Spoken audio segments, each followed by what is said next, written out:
Right. We are going to take a look at our second subunit for civil rights. And so this kind of continuation of stuff we were talking about yesterday, again, this stuff can be useful not only for paper 3, but we should also, recognize that this is some of the content that could show up on a paper 1 as well. Again, with paper 1, our big focus is being able to use our own knowledge to contextualize the documents that we're provided with. So, as we're aware, with a paper 1, we're going to get a set of documents from a particular period or a particular issue, and then deal with those documents, and then finally you'll be asked to sort of add your own information on question number 4. And so that's really kind of what this, in terms of this is relation to the information in paper 1. That's sort of where that information will be. But we'll kind of move through this, and really what this looks at is sort of a we did our introduction to kind of civil rights overall, talked about the development of the SCLC, under the leadership of Dr. Martin Luther King, talked about some of the successful anti-segregation successful and attempted anti-segregation movements that were really focused on the South. However, it's also worth recognizing that through this period of civil rights, there was also sort of a deviation from that nonviolent really church-centered approach that was effective and prominent in the South in fights against desegregation. And in some ways that was sort of targeted toward addressing addressing racial issues in other parts of society, and also recognizing that the segregation of the South was not the only place where rampant discrimination was occurring. And so really what we'll get kind of into here is the deviation of the civil rights movement from nonviolence and into efforts to sort of move from the peaceful approach to the by any means necessary approach that's sort of best exemplified by people like Malcolm X, and then the Black Panther Party for Self-Defense. We'll talk a little bit about that as well. We'll also talk about some of the key acts that actually made significant progress to addressing or to at least attempting to address some of the inequity in society through that period. So people we'll talk a little bit about today: Martin Luther King, Malcolm X, Lyndon Baines Johnson, Muhammad Ali, and Bobby Seale and Huey Newton as well. So we're looking at and thinking about the rise of Black Power, the rise of Black Panthers, Malcolm X, and then also the role of governments in the civil rights movement. So again, there's kind of a the way of looking at Martin Luther King's approach is kind of as an integrationist philosophy. So there's this idea that that the Black society should be integrated into and held equal to those in the white society overall, and so they sought equality. But a lot of African Americans are also in some ways kind of encouragingly calling for alternative paths to the approach to seeking better rights. So especially in areas, so we talked about the Great Migration, talked about the mass relocation of African Americans from the South to other parts of the country that occurred, really throughout the 1900s, from about 1915, start of World War I, all the way up to the 1960s, and even as at least that's the main period of the Great Migration. And that Great Migration had different routes that people took, honestly, depending on where they lived in the South. So people on the Atlantic coast frequently ended up in places like New York and New Jersey. People more into the deep South, the Mississippi Delta area, ended up in Midwestern cities like Chicago, Milwaukee, Detroit. And a lot of this has to do with sort of the way that the transportation lines in the area ran as well. People in the more western parts of the South, Texas, Louisiana, frequently ended up in California. And so you have these large and growing African American populations in different parts of the country where they haven't been before. And so the message that the civil rights focus on segregation in the South is not really addressing all problems is particularly effective in some of the northern ghettos where discrimination is rampant, job opportunities are limited, and persecution by the police is still quite strong. So in one example of this is the Watts Race Riots in 1965. And so again, this is kind of the looking back at the looking back at society and thinking, okay, well, if we think about Truman's to secure these rights commission, this is exactly sort of the things that they, worried about, is that this a long-term oppression would lead to mass rebellion, mass revolution, and the destruction of property and things as well. So in the Watts Race Riots, 1965, I guess to make kind of simplified, a white policeman pulls over a young black driver, arrests him for speeding, and at this point there's still some debate about whether or not there was resisting arrest, but the arrest turned very violent, and so people assemble as a result of this, and this is sort of like a proverbial straw that breaks the camel's back to some extent. So this event may seem relatively minor, but at the same time it called forth a lot of anger that already existed in society. And so this, an angry mob is, setting cars aflame. There's a lot of property destruction and looting that occurs through this period as well. And it takes about 15,000, officials, both military and police, to restore order overall. 4,000 were arrested, 1,000 were injured, and 34 ended up dead as a result of this. The way that this is characterized is also, in some ways characterized as a really indictment on the Black community. So this, really starts to generate backlash. And again, we talked about the fact, that Martin Luther King, we'll talk about, that his, as he's arrested in Birmingham, even his tactics were seen by a lot of whites who were in theory in support of civil rights as too far, too much. This is too aggressive. You are an outside agitator coming into, a place like Birmingham and, causing problems. Why are you doing this? And so the more, I guess, aggressive actions that occur in Watts in response to this, which is really just an outpouring of anger and frustration overall, really creates a lot of white backlash against the civil rights movement. And so, actually does harm to, the goals that were laid out by people like Martin Luther King, although again, those goals don't necessarily align with the goals of the more urban northern, or, the urban African Americans in other areas. But there's a major, backlash. A lot of people look at this and saying, well, they're destroying their own city. They're doing, they're burning things down. They're, causing property damage. They're, acting recklessly and lawlessly. And as a result of that, there was a decrease in support for the movement overall. The Johnson administration ultimately decides, we need to figure out what's going on. We need to look a little bit deeper than this. And so officials were sent to discover the reasons for the riot. And that, again, reveals the fact that the response to the driver being arrested is, much really, really rooted in much larger, more systemic causes. And so as the Johnson administration sends officials to look into things, what they find is that educational facilities remain segregated. Again, this is 11 years after Brown v. the Board of Education. From 1950 to 1965, segregation in 15 northern large cities actually rose. So again, through the period of the forced integration in the South, you're actually seeing increased segregation in northern cities. Black unemployment is double that of whites. Black unemployment sits at about 30% of this period. About 40% live below the poverty line. People are underemployed in unskilled and service jobs. So even those who have left the kind of sharecropping realities of the South are still limited in their ability to access good jobs as well. And so 80% of Northern Blacks lived in segregated ghettos. So again, there's this belief that, I think a lot of times we look at civil rights and we think, well, whether we're looking at the Civil War, we're looking at, the period of Jim Crow, we're like, oh, this is a Southern issue. It's really not the case. And it wasn't the case, at any of those periods throughout. That discrimination was, non-existent or less in, some Northern areas as well. So urban minorities had very little political clout. So within those societies where, they had moved to, there was not a lot of opportunity for minorities to affect change in society, or even to really have a seat at the table to discuss things. A lot of city officials were racist. A lot of policemen were, openly racist. Openly challenged the, integrationist attitudes of the Northern Blacks as well.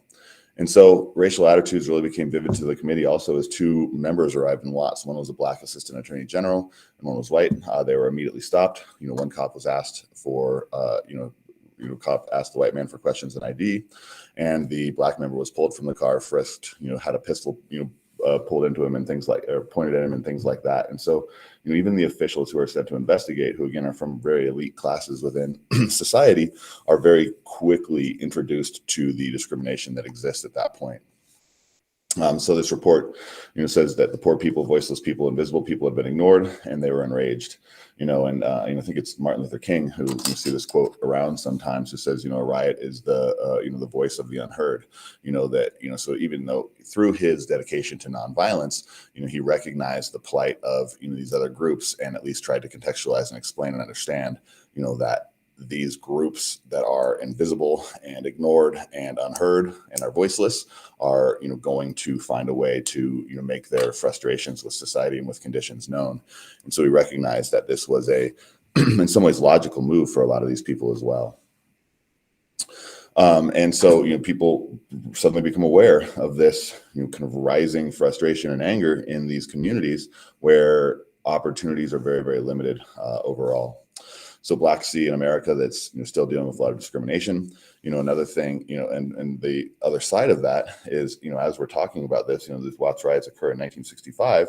This is right in the heart of passing civil rights legislation. And so, again, a lot of the white people in society are like, look, we're addressing these problems. We're having, the Freedom Summer. We're having college kids go down to the South to try and register voters. We're doing all of these various things.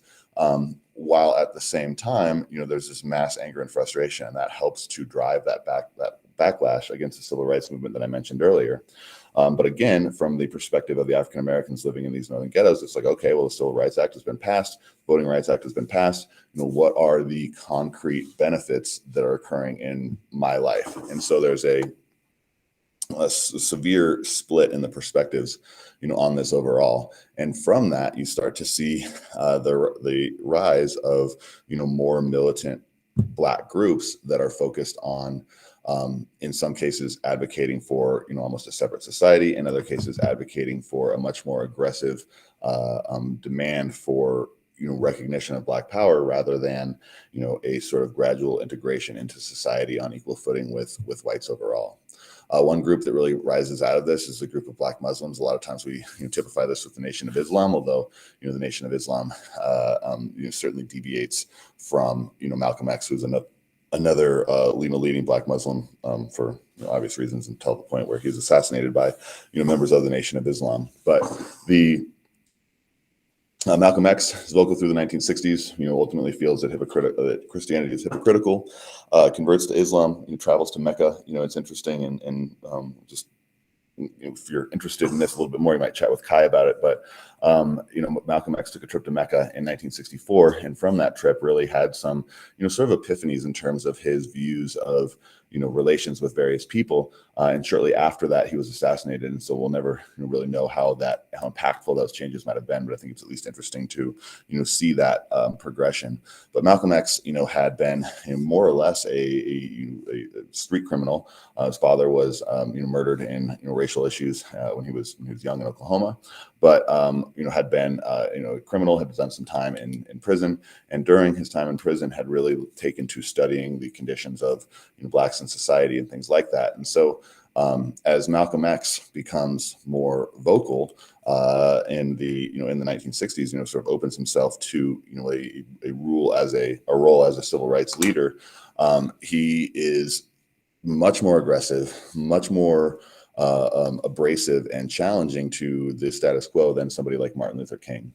And so he feels that the Black man has no future in the United States. It really is, pretty much, and again, there's some changes to this following his trip to Mecca, but really, up to that point, he really sees the, whites as a completely separate group, feels that they're oppressors, blue-eyed devils, whether or not they are, actively engaged in the oppression of African Americans.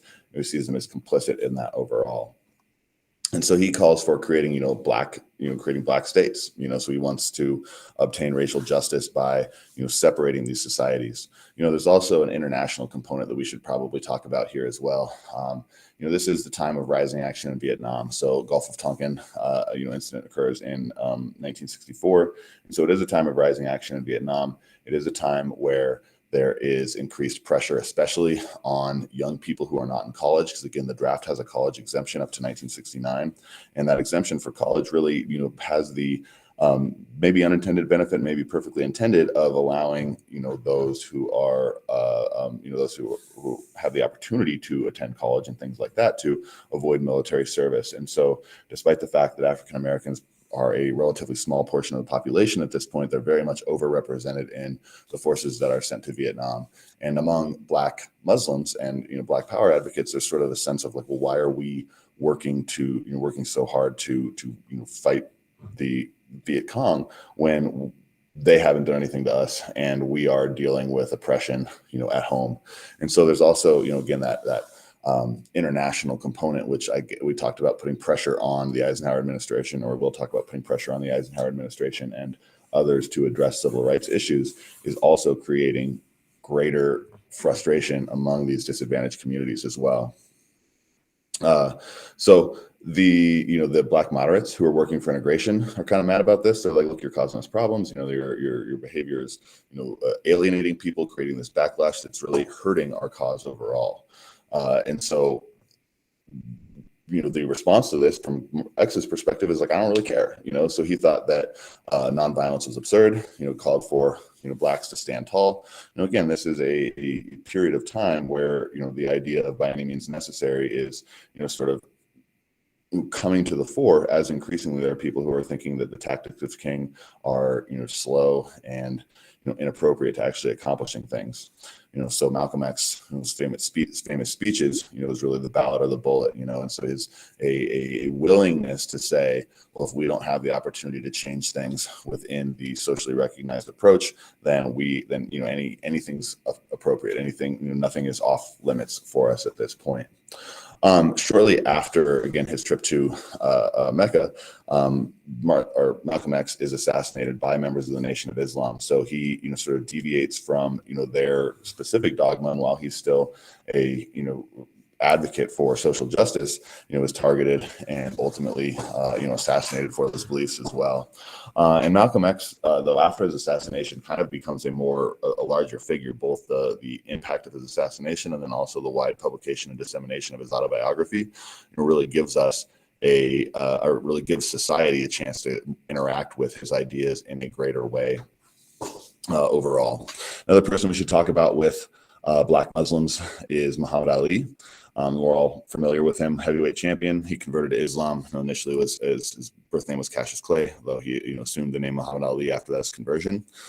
He refused to go to Vietnam when he was drafted for, again, the same reasons that we just talked about. This belief that, why am I going over there to fight these people when I'm dealing with oppression at home? How is it that I'm, expected to go to war for a society that, limits my access to that society over here? And so he, again, heavyweight champion, stripped of his belt. And, Ali was, it's very popular because he was a popular boxer. It's also around this time that other powerful athletes start to, sort of take a stand, so 1968 Olympics is, famous for Tommy Smith and Juan Carlos raising their fists in the Black Power salute on the Olympic podium.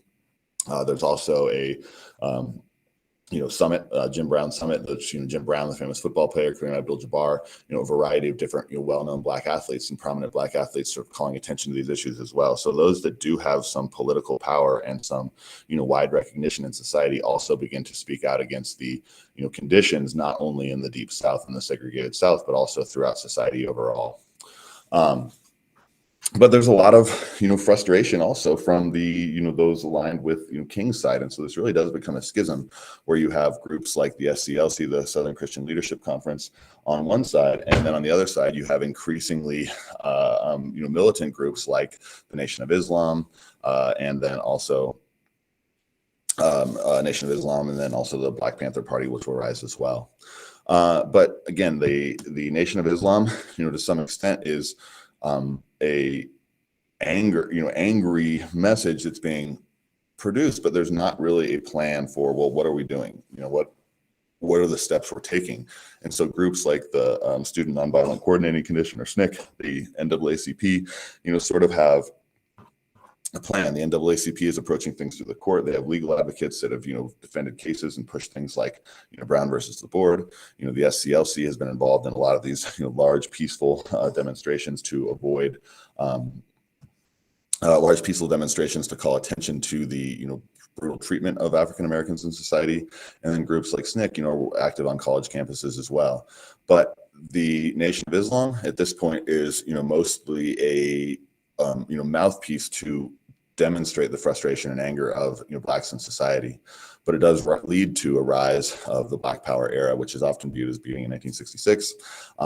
And, really, I mean, if you think about where, it ends, it really continues until, the destruction of Black Panther Party and other groups. In some cases, they've been, infiltrated and impacted by groups like the FBI, and, also, targeted for their, criminal activities as well when possible.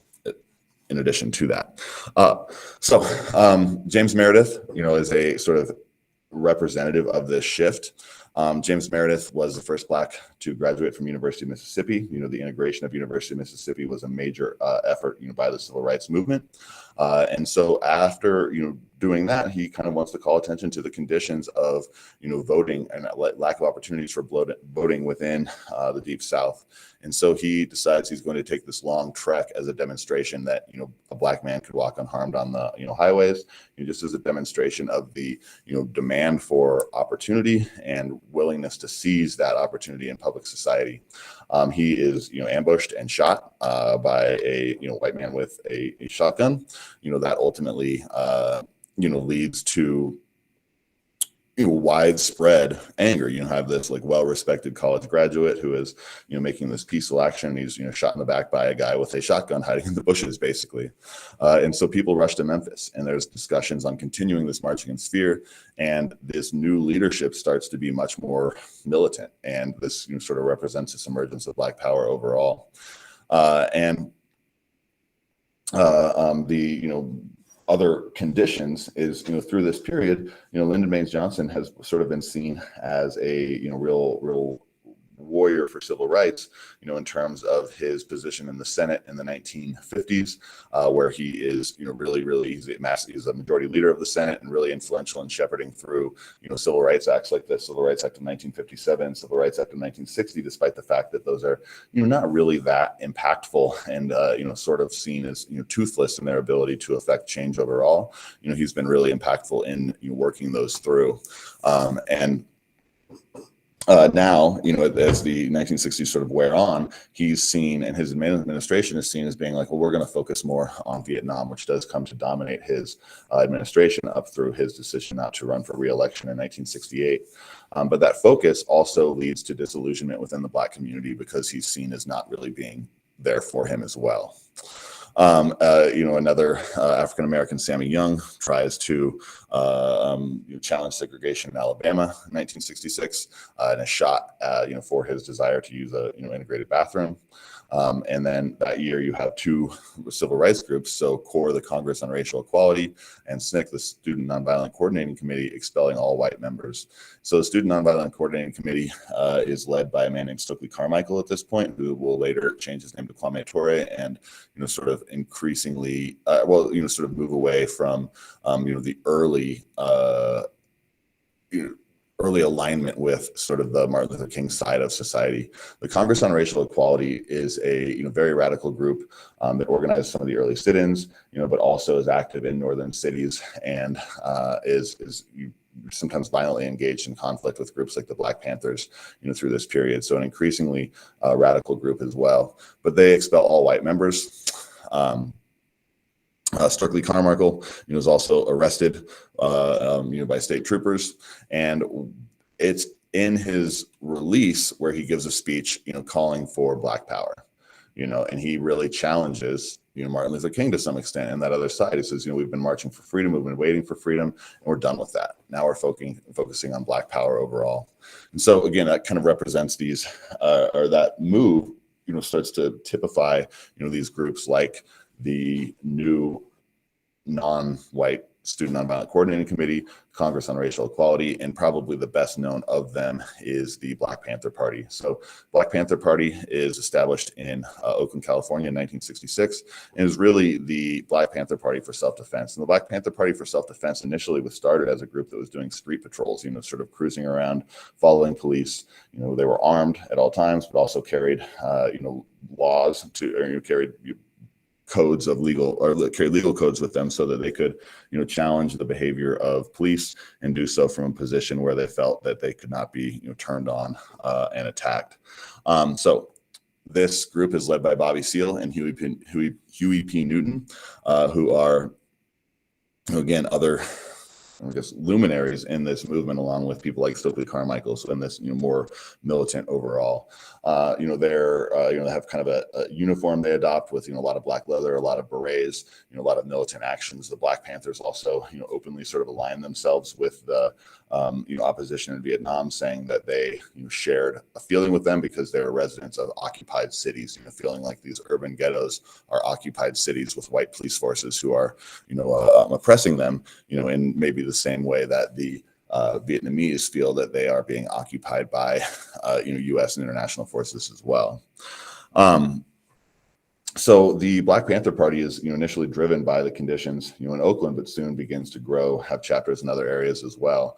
And they're increasingly pushed towards militancy by events like the assassination of Martin Luther King in 1967, and he's shot in Memphis, where he is, organizing a strike of sanitation workers, and really pushing more what he calls his, poor people's campaign. King starts to broaden and, really focus on, disadvantaged in society and economic issues, towards the end of his life and then at the time of his assassination.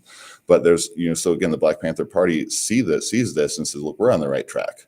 You have this guy who's focused on nonviolence, who is, trying to, appeal to the hearts and minds of the community, and he's shot and, killed. So this is our approach overall.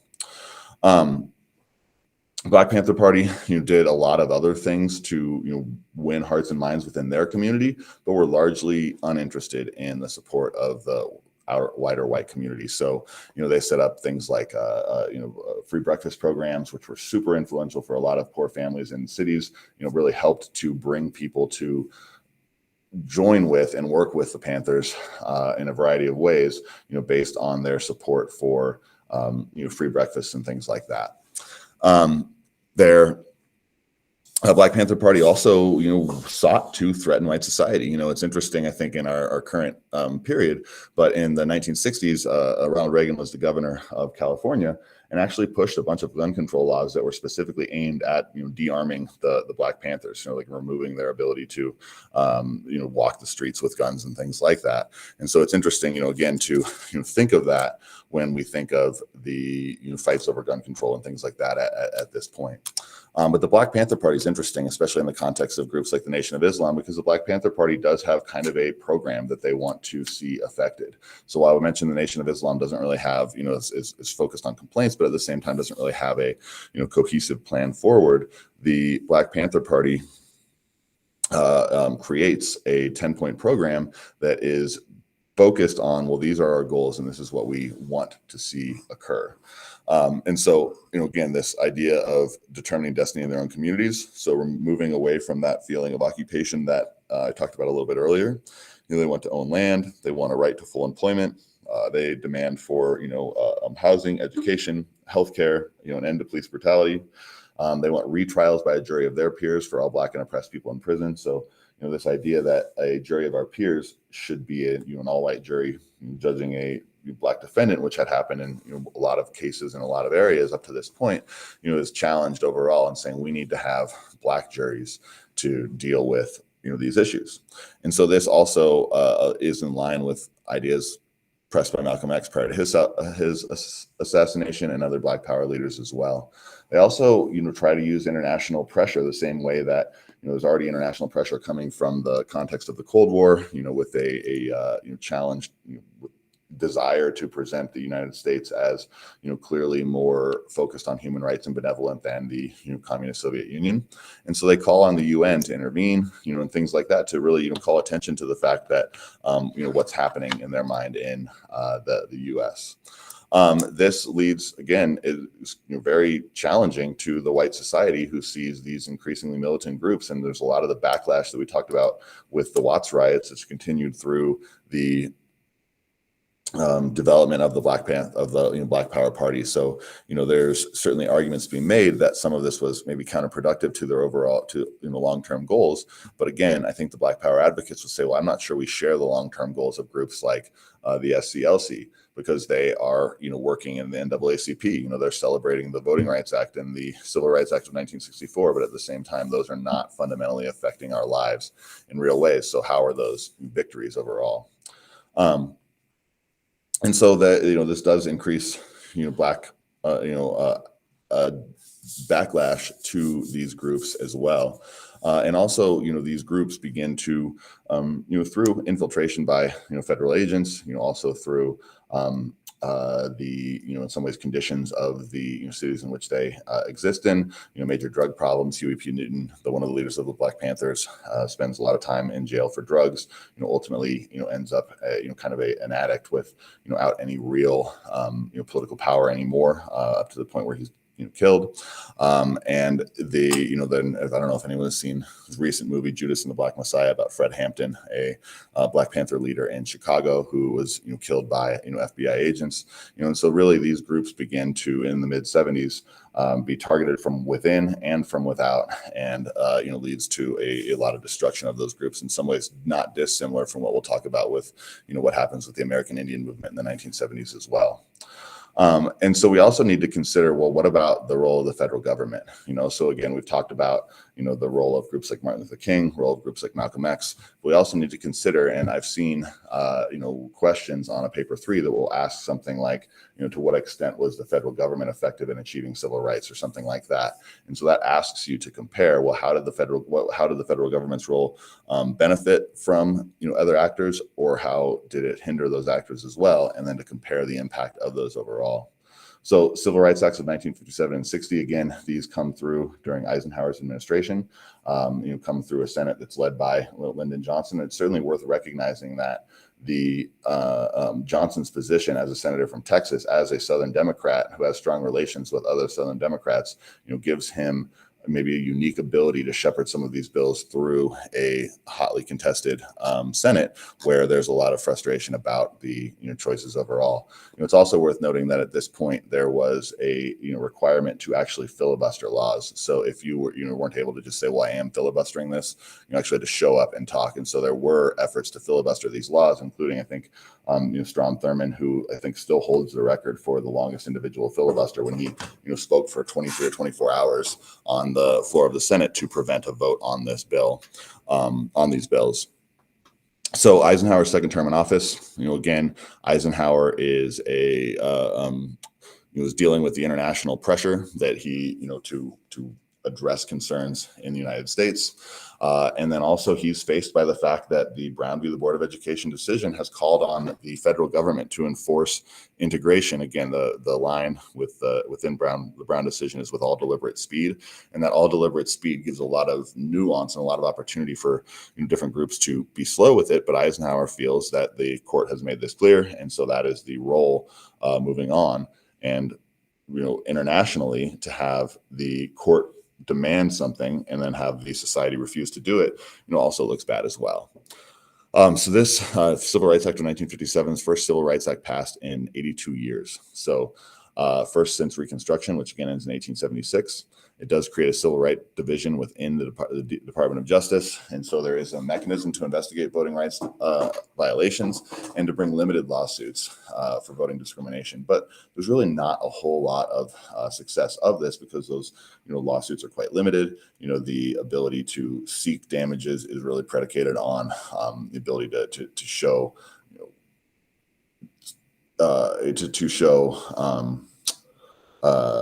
harm that was specifically impacted on a particular race of people. And so things like grandfather clauses, or things like poll taxes at this point, are still legal because technically they're applied to all people, although very selectively applied to limit the African American influence as well. Civil Rights Act of 1960 introduced penalties that could be obstructed against someone who attempts to prevent people from registering to vote. It does increase the ability to challenge these laws, but they're still fairly limited in terms of the efficacy and in terms of the ability to affect change, as we'll see as we talk about the limited opportunities for voting in the 1960s for a lot of African Americans. The passage of the 24th Amendment also comes along, which supports this by saying, okay, well, those ideas of poll tax and things like that are going to be restricted. So this, the idea that voter qualifications have no relation to wealth, is kind of an expanded understanding of the 14th Amendment, so that there's greater legal protection for the votes for African Americans. Although again, we're still in this position where, years after this, James Meredith's going to try to walk through Mississippi and be shot in the back. So there's still a lot of, frustration and challenge to this as well. In the next big act that we need to look at is the Civil Rights Act of 1964. And this is really frequently seen as the seminal Civil Rights Act because it does, create greater, more teeth to the enforcement of these laws. And this, combined with the Voting Rights Act of 1965, are really the most important, acts of legislation in civil rights history, or at least in recent civil rights history, since, the Reconstruction period and things like that. So Civil Rights Act of 1964 is much more specific. So, forces demands that racial discrimination be ended in all places of public accommodation, so swimming pools, hotels, snack bars, restaurants. Any U.S. government-supported school or education program that was practicing racial discrimination could have money withheld from it, which again is a really enforcement mechanism that hadn't existed before. So voting rights, public accommodations, desegregation of public facilities, limits on discrimination within federal programs, limits on discrimination in employment based on race are all, coming through this period. And then also district courts can now be reviewed by higher courts. So, this kind of limits the ability of local jurisdictions to just sort of shrug and not enforce the law overall. And so this is a pretty significant step in federal responsibility and power in equal rights enforcement, because it does remove power from the states and puts those states, puts the decisions of those states subject to federal review, so they can be challenged overall. The Voting Rights Act of 1965 comes right on the heels of this, and in some ways maybe is a greater